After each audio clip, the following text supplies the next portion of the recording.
right, Mike Learn here on behalf of Learn Guitars and Learn Airbrush, Learn Industries, and Rich Pen Mojo Plus. Starting to get a list. I'm going to have to cue those up every time. You have to read them down so I make sure I get them. Yeah.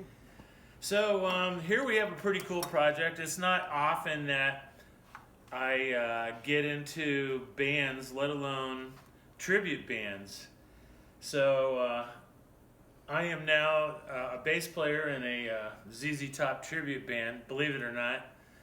And I've played more bass than I have played guitar in the last year and a half. So that's just telling you how little guitar I've been playing as of late.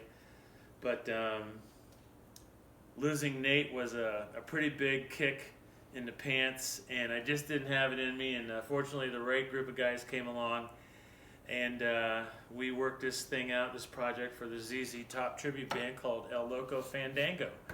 So of course, ZZ Top has to have their own custom instruments. It wouldn't be a ZZ Top band if we didn't have some cool instruments. So Matt Flaherty down at Texas Toast had these guitar bodies lying around and volunteered them to me, and just basically said, hey, make what you can out of them. And so I converted the one to a bass. You can see here what I did was I routed out the humbuckers, and I put a piece of mahogany in there, and then I'm going to veneer the top so it's nice and smooth. And then I built a neck, actually been in process. This is some really sweet baked maple. I mean, this is about as stable as it gets, this piece of wood.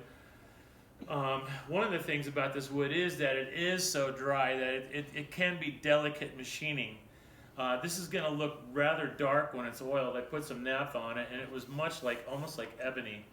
So it's going to be kind of cool. I laminated a piece of maple on the back that's going to be complementing the maple fingerboard that I'm going to put on it with black binding. The instrument, I'm not really sure on the finish on it yet, but it's a 32-inch scale, so I could get my short little arms out to the end of the neck. And I'm kind of working with, I don't know, a lot of things I have lying around the shop, motorcycle parts, this and that. I want to bring a little bit of an automotive theme in this, and obviously I don't have a customer for this, and so I'm just kind of doing things with this particular instrument that I wouldn't normally do.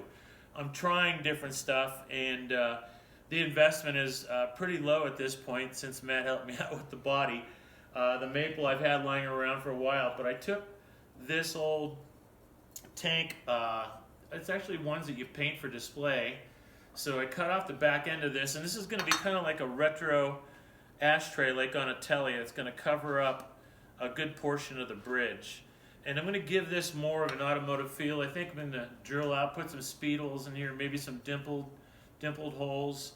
It's pretty thick metal, so it will probably take the dimple without distorting the curvature too much. But this is going to get mounted. I'm going to weld a piece up underneath here that's going to get mounted underneath the strap pin. So that will be kind of just decor, but I'm thinking about putting some LEDs underneath it so it kind of illuminates. It's going to be just a fun instrument to have on stage. And of course, Don DeMasi, who's playing guitar for the band, he needs a cool Billy Bo Jupiter guitar. So Matt had this one routed for 3P90s, and we're going to rework this here so I can make a pickguard, use the Tune-o-matic, 24 3/4 inch scale, and I'm thinking about refurbishing some of these old Texas plates I have and utilizing them as sort of a pickguard to cover the large bathtub-shaped well that we'll have here. So we could try different pickups or put different pickups in it later on down the road. Not really sure yet. I might do it in acrylic and then paint the backside of the acrylic and then have that for the pickguard. So up in the air yet, just having a little bit of fun with these, but yeah, stay tuned for the Billy Bo Jupiter. Both of them, the guitar and the bass. And I should have the bass probably wrapped up, ready for paint sometime over the weekend, I would imagine. Dawn's guitar is probably going to be a week or two behind. So I got this nice DiMarzio to go in here. Single pickup. I'm going to keep it real simple like Dusty's rig. and should be a fun instrument.